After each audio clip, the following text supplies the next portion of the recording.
Hello, everyone. In today's video, I bring you an emotional story about overcoming challenges, friendship, and the strength that arises from pain. Meet Clara's journey, a mother who, while facing the loss of her child, discovers an unexpected path to healing and new beginnings. If you have gone through difficult challenges or are looking for stories that inspire and transform, subscribe to the channel now and turn on the notification bell so you don't miss any content like this. And let me know in the comments, which city are you watching us from? Let's experience every detail of this touching story together. Which moment of this story touched your heart the most or left you speechless? Share your thoughts in the comments, we really want to hear your reflections. Your perspective is essential to us and helps bring such inspiring stories to more people. And if you know someone who might be moved by this journey of overcoming, share this video. Together, let's spread stories that touch the heart and connect us. If you enjoyed this and want to follow more deep narratives like this, give us a like, subscribe to the channel, and turn on notifications so you don't miss our upcoming emotional stories. Thank you for watching, and see you next time. In the days that followed the memorial event, I felt a mix of hope and fear. The light that had begun to enter my life through the shared stories was still fragile. The support group met weekly, and each gathering was an emotional roller coaster. Some weeks, I left the room feeling stronger, ready to face the world. Other weeks, I left struggling to hold back tears, dragging the weight of my grief like a constant shadow. Sarah, always perceptive, noticed when I started to pull back. One time, she asked me why I hesitated to share more about my son. I looked at her, confused. What if I made him seem less than he was? What if people didn't understand? Insecurity consumed me.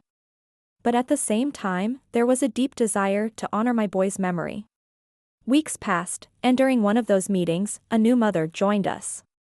Her name was Laura.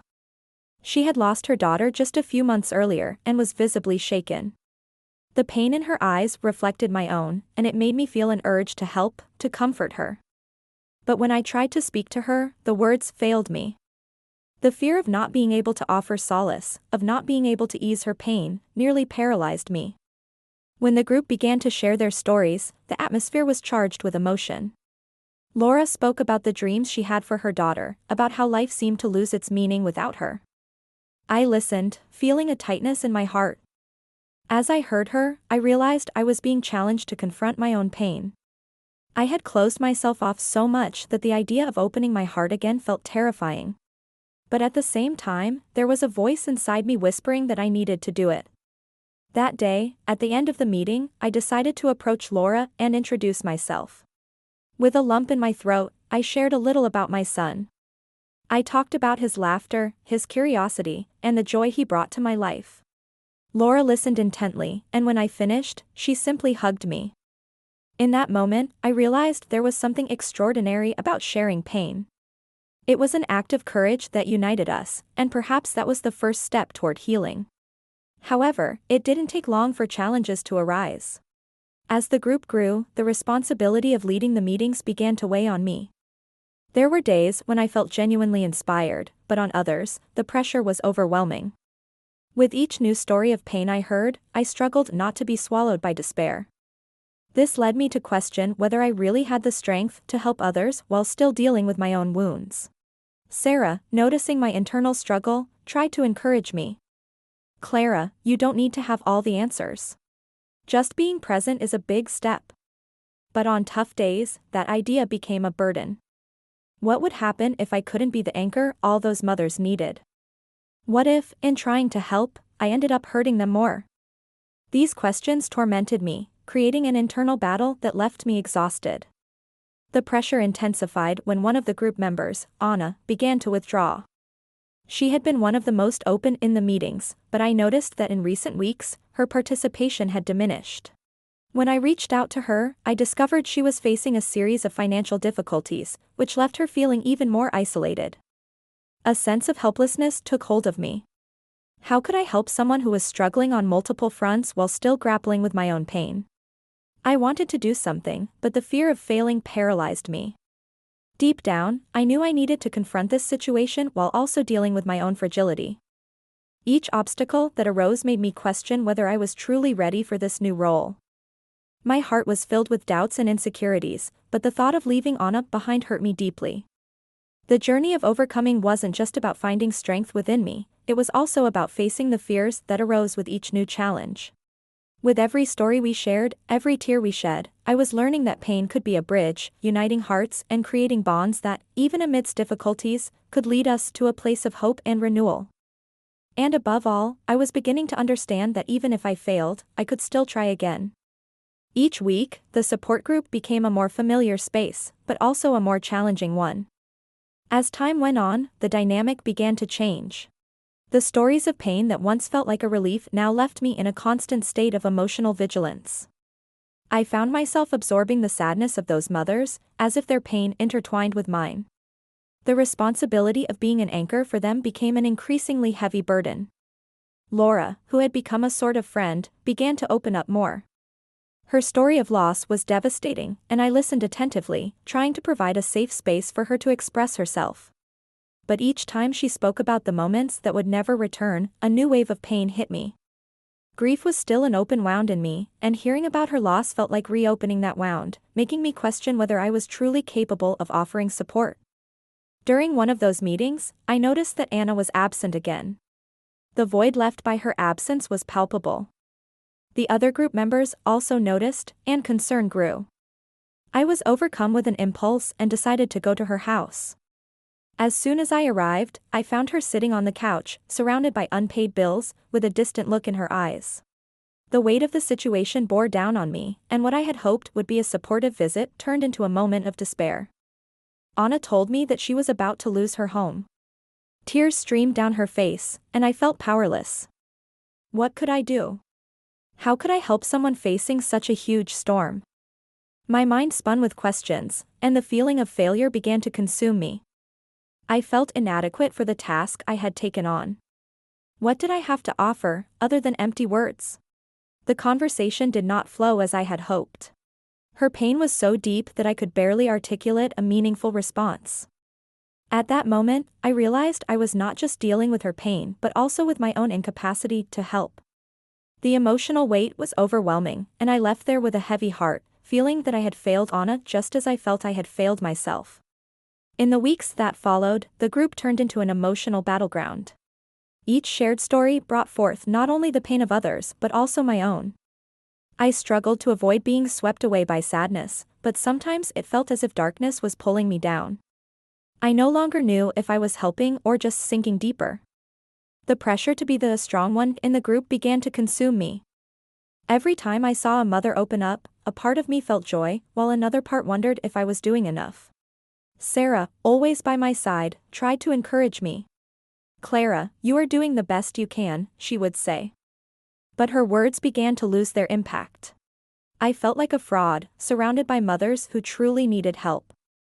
And no matter how much I wanted to be strong, I felt I was on the verge of an emotional breakdown.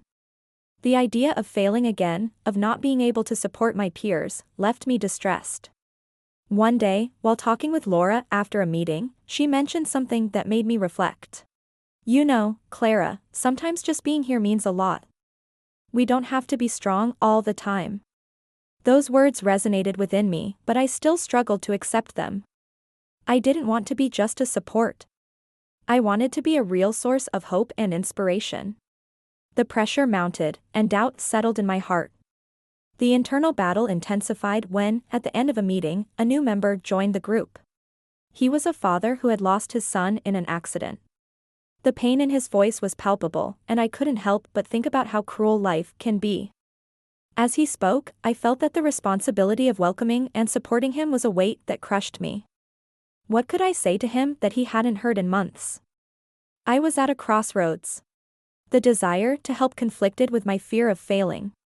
With every story I heard, with every tear that fell, I found myself drifting further from what had brought me there.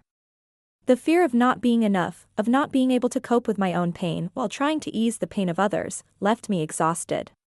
And at the same time, I knew I needed to find a way forward.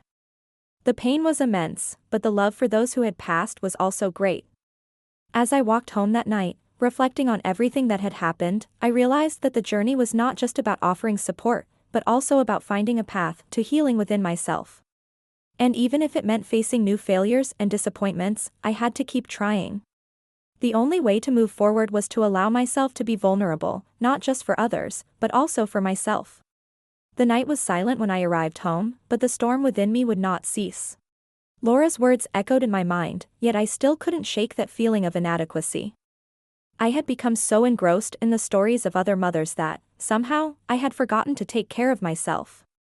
As I prepared for bed, a troubling thought began to take shape. What if everything I was doing was not enough? What if, in trying to be the anchor for others, I was sinking even deeper into a sea of despair? That night, I dreamed of my son. He was running in a sunny park, laughing and playing, and I watched him, filled with love and joy. But upon waking, reality hit me like a bucket of cold water. The pain of loss was a constant weight, and the vision of my happy child now felt like a distant memory. It was as if I were trapped between two worlds, one of memory and one of reality, unsure of how to navigate this duality. The next day, I decided I needed some time for myself. It was a difficult choice, but I realized that in order to help others, I first needed to find a way to my own healing. As I walked through the park, trying to reconnect with nature and the happy memories that still surrounded me, something unexpected happened.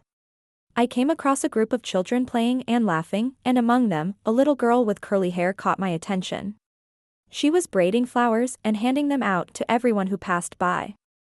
The purity and innocence of that scene touched me deeply. I didn't know what was happening, but in that moment, something inside me broke. The pain, the sadness, and the weight of responsibility seemed to dissolve, as if the flowers the girl was braiding could also intertwine with my wounds. I approached her, and she handed me a flower, smiling with such joy that I couldn't help but smile back. In that instant, I realized that life could still be beautiful, even amid the pain. Suddenly, something within me changed. I understood that my quest to be strong for others didn't have to come at the expense of my own well-being. I didn't need to be an unshakable anchor. I could be a vulnerable person who also felt pain and, by sharing that vulnerability, could connect more deeply with those around me. The beauty of life still existed, even in small doses. In the following days, I returned to the group with a new perspective. The pressure to be strong began to dissipate, and instead of trying to maintain composure, I started to open up about my own struggles. When I shared the experience I had in the park and the simple joy that little girl brought to me, I noticed that the other mothers connected with me in a way I hadn't expected. They too had their stories of pain, but by talking about the little things that brought us joy, we managed to create a space for mutual healing. The new member who had joined the group, the father who had lost his son, also opened up.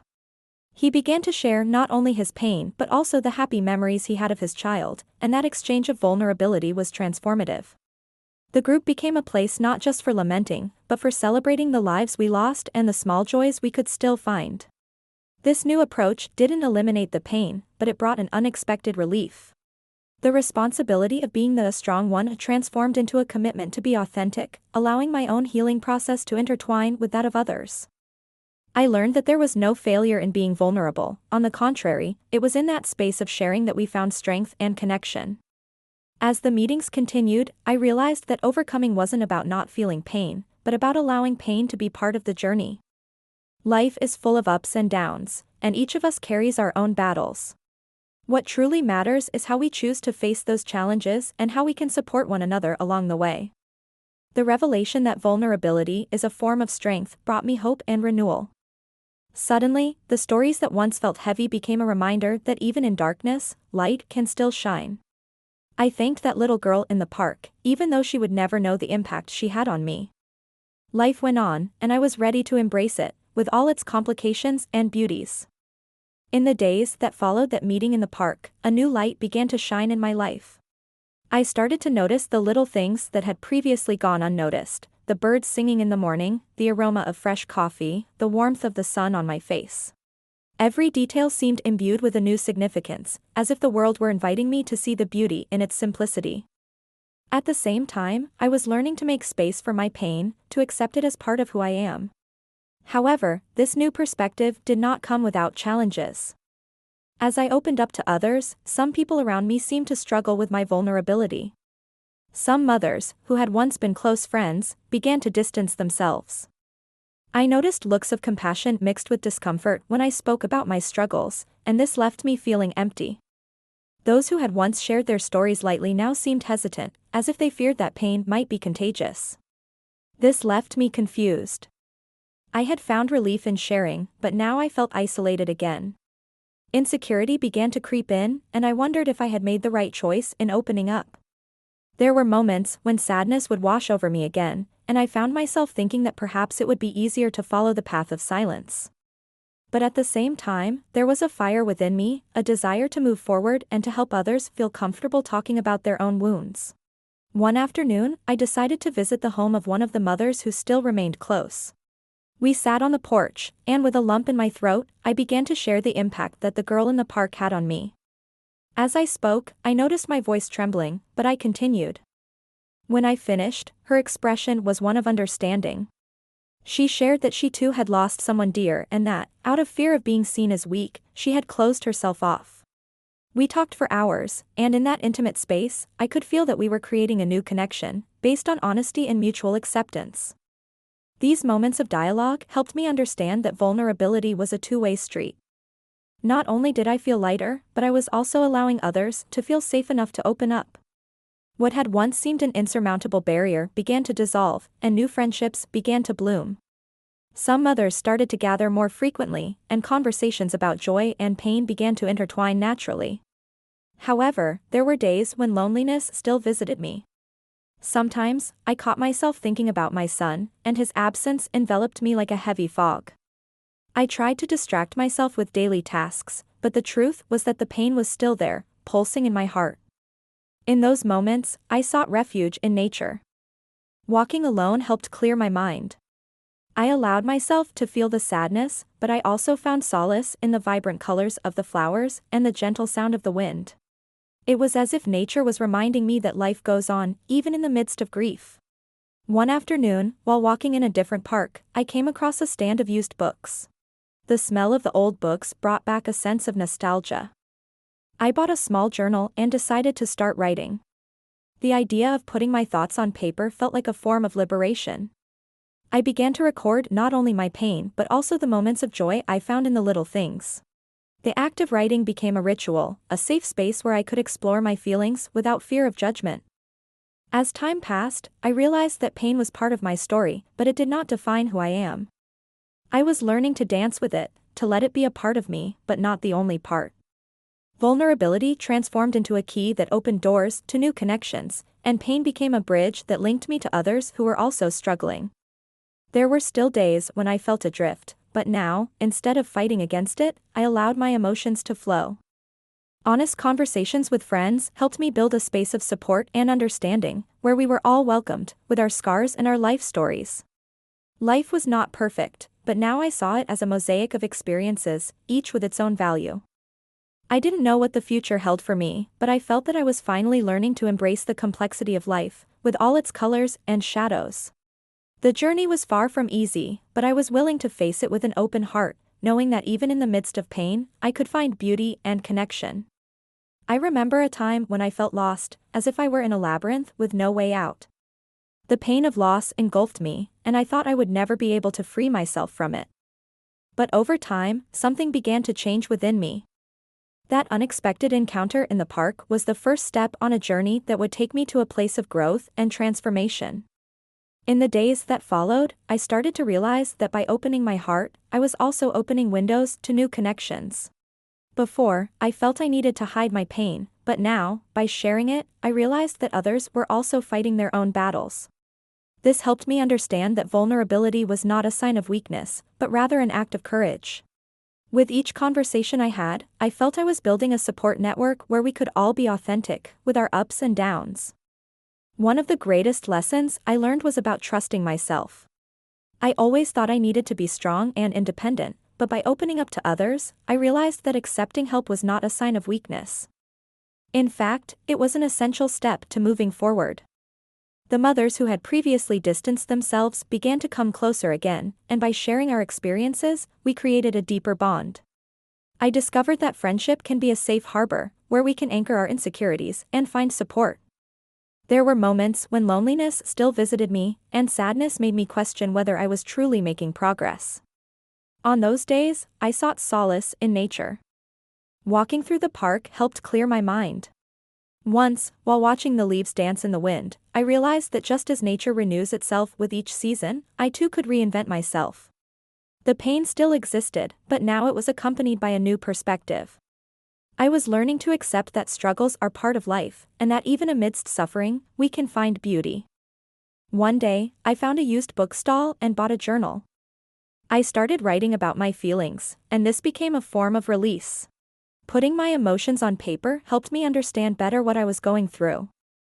Over time, I realized it was not just about documenting the pain, but also about celebrating the small moments of joy that arose along my path. Each word written was a step toward healing. As I wrote, something within me began to change. The pain that once seemed unbearable started to transform into strength. I realized I was not alone, and that there were others, just like me, learning to dance with their wounds. This brought me a new understanding of what it truly means to succeed. I recognized that true wealth lies not in material possessions, but in the connections we create and the stories we share. Over time, the conversations that were once difficult began to flow naturally. I learned to listen, to embrace what others had to say. In each story told, I felt I was building a mosaic of experiences, where each piece had its own value. I discovered that by resolving my internal conflicts, I was also helping others move forward in their journeys. Each friendship became a bridge connecting me to people I would never have known otherwise. This journey was not easy. There were days when sadness still enveloped me, and I wondered if I could handle it all. But by remembering the lessons I had learned, I realized that each challenge made me stronger. I was learning to apply these lessons in my life, to be kinder to myself, and to appreciate every small achievement. Today, when I look back, I see a woman who has grown amidst pain. I believe that life is a series of new beginnings, and each one has brought me closer to who I truly am. I am learning to embrace the complexity of life, with all its colors and shadows. The journey continues, but now I face it with an open heart, ready to discover what the future holds for me. The sun was setting, painting the sky with hues of orange and pink, as I walked through the park, a place that had become my refuge. Today felt different, and I sensed a tension in the air. The meeting that was about to take place made me nervous.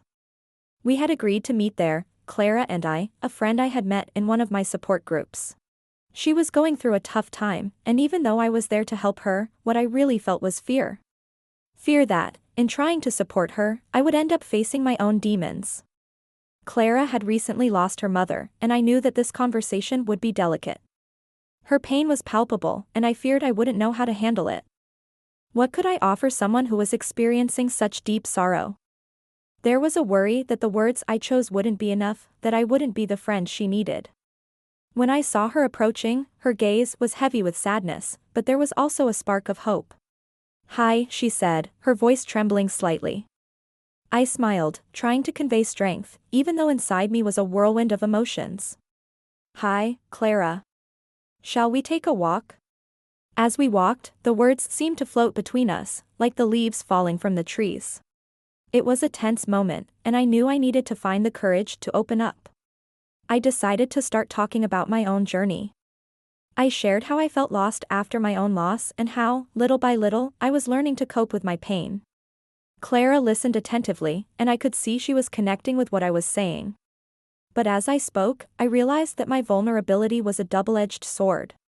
I was opening up, but I also feared that sharing my pain would make hers seem even heavier. And suddenly, everything I had shared felt small compared to the pain she was facing. Silence settled between us, and I felt the weight of expectation. Then Clara stopped and looked into my eyes. "I don't know if I can move on. Sometimes, I feel like I'm sinking," she said, her voice thick with emotion. Those words hit me like a punch to the stomach. I knew that feeling. It was as if a part of me was about to shatter upon seeing someone I cared about so much struggling with pain. I remembered one of the most important lessons I had learned, that pain is not linear and that sometimes we need to take a step back to take two forward. "Clara," I said, trying to gather all the strength I had found in my journey, "it's normal to feel this way. I've been in that dark place too. But I want you to know that you're not alone. We can face this together." Those words were an invitation, and as I spoke them, I felt I was reaffirming the strength I had discovered within myself. Clara then began to cry, and I didn't hesitate to wrap her in a hug. That embrace became a symbol of our connection, of two souls that were, in some way, helping each other rise. The tension began to dissipate, and I realized that true strength wasn't in having all the answers, but in being present, in sharing vulnerability.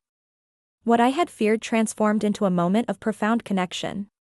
Clara started to talk about her memories with her mother, and I encouraged her to remember the good times, the laughter, and the lessons she left behind. By the end of that conversation, as the sun set and night fell, I felt lighter. We had supported each other, and that experience not only strengthened our friendship but also made me realize that even in pain, there is space for love and hope. I had overcome my biggest challenge, the fear of not being able to help someone who was suffering. Instead, I discovered that by opening my heart, I created a space where pain transformed into empathy. That night, as I walked home, I knew there wasn't a linear path to healing, but every step Clara and I took together was a step toward the light.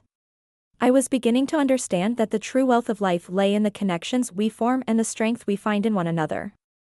The journey had no end, but I was ready to continue, with an open heart and the certainty that together, we could face any storm. As I walked home, the night's chill enveloped me, but my heart was warmed by the connection I had established with Clara. The conversation we had in the park not only brought her relief but also made me reflect on the importance of sharing both pain and joy. It felt as if a weight I had been carrying for a long time was being dissolved. I recalled my own journey, the nights I felt alone and lost, unsure of how to move forward. Now, seeing Clara open up to me, I realized I might be helping more than I had imagined. In the days that followed, the impact of that conversation echoed in my life. Clara and I continued to meet. Our walks became a ritual. With each encounter, she seemed a little lighter, and on the other hand, I felt I was growing alongside her. Sometimes, she talked about her mother, and I listened, always trying to find the right words to comfort her. Other times, we talked about simple things, about the little moments in our daily lives that made us smile. It was as if every laugh we shared was a small victory over sadness. One day, while we were walking, Clara surprised me. She began hesitantly, saying, "I have thought a lot about what you said. About how pain is not linear." It made me realize that I can have bad days, but I can also have good ones. Her gaze was firmer, and I could feel she was beginning to find new meaning. "I want to remember my mother with joy, not just with sadness." Those words touched me deeply. I knew she was starting to build her own path to healing, and I was proud to be part of it. As Clara moved forward, I also began to face my own fears. With each step we took together, I realized that the pain that once paralyzed me was transforming into courage. I started to open up more with my family about what I had been through. During one of our meals, I sat down with my parents and shared the difficulties I faced after my loss. The fear of their reactions had kept me from speaking earlier, but by opening my heart, I realized that my vulnerability was not a sign of weakness but rather of strength. They listened to me attentively, and in the end, I could feel their unconditional support. That conversation brought us even closer. Over time, the friendship between Clara and me strengthened. I watched her rise again, and that inspired me to continue rising as well. On one of our outings, we decided to visit a cafe that Clara used to go to with her mother. The place was filled with memories, but instead of sadness, there was a feeling of celebration. I suggested we order what they used to order. Clara smiled, and together we ordered the same snacks they used to share. As we savored each bite, we felt connected not only to the past but also to the present. In moments when sadness still crept in, I always remembered the conversation in the park. The pain hadn't completely disappeared, but I now understood that it was part of the process. Clara and I learned to support each other, to remember that it was normal to have difficult days, but it was also important to celebrate the small advances. Reflecting on all this, I realized that life was a roller coaster of emotions. There were ups and downs, joys and sorrows, but that was what made the journey meaningful. I had found a new perspective, and in supporting Clara, I ended up supporting myself as well. The wounds were still there, but now I had a new understanding that shared pain can transform into love and hope. That day, as I returned home, a thought occurred to me: true healing does not come from getting rid of pain but from learning to live with it. And alongside Clara, I was doing just that. We knew that together, we could face any storm and that the light would always find a way to shine, even in the darkest nights. As I reflected on everything I experienced alongside Clara, I realized that the journey we shared was much more than just a path of mutual support. It was a true transformation. I entered that relationship seeking to help someone, but surprisingly, I found the healing I so desperately needed. With each step, each laugh, and even in the tears, I rediscovered myself. The weight that once paralyzed me transformed into strength. I remember the long nights when loneliness seemed to be my only companion. The pain of loss isolated me, making me believe that life would never be the same. But when I opened my heart to Clara, I realized that human connection has unimaginable power. She taught me that love and the memory of those we've lost can coexist in a space of joy and celebration. Our meeting in the park was a turning point. From that moment on, my perspective on pain changed. It was no longer just a burden to bear, but a part of my story that could be told differently. Clara and I learned to laugh at the memories, to recall the good times without allowing sadness to consume us. The cafe we visited became a symbol of our new perspective. When we ordered the snacks our mothers used to bring, we were, in fact, paying homage to life, love, and the memories that would never fade away. Now, looking back, I can see how this unusual friendship shaped not only my life but also Clara's. She, who entered my life in a moment of need, became a partner in this journey of self-discovery. By helping her, I was, in fact, helping myself. And by sharing our vulnerabilities, we created a bond that strengthened us and encouraged us to face life's challenges in a lighter way. The new beginning I sought arrived, not just for me, but for us. I learned that each day can be a new chance to celebrate life and the memories we hold. The past cannot be changed, but how we choose to live in the present is ours. Today, I feel stronger, bolder, and, most importantly, more connected to the people around me. As I returned home that night, a new certainty settled within me. True healing is not the absence of pain, but the ability to live with it. Life is made of ups and downs, and it is in this journey that we find our true selves. Beside Clara, I discovered that light can always shine, even in the darkest nights. And what about you?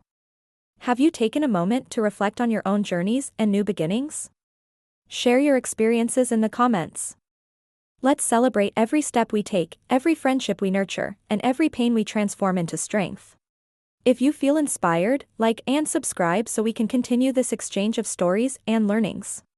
Your participation is essential for us to create more content that touches hearts and inspires transformation. Don't put it off, the time to act is now.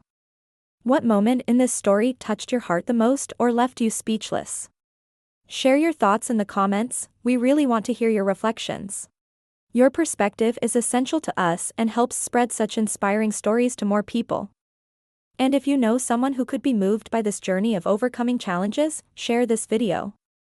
Let's spread stories that touch the heart and connect us.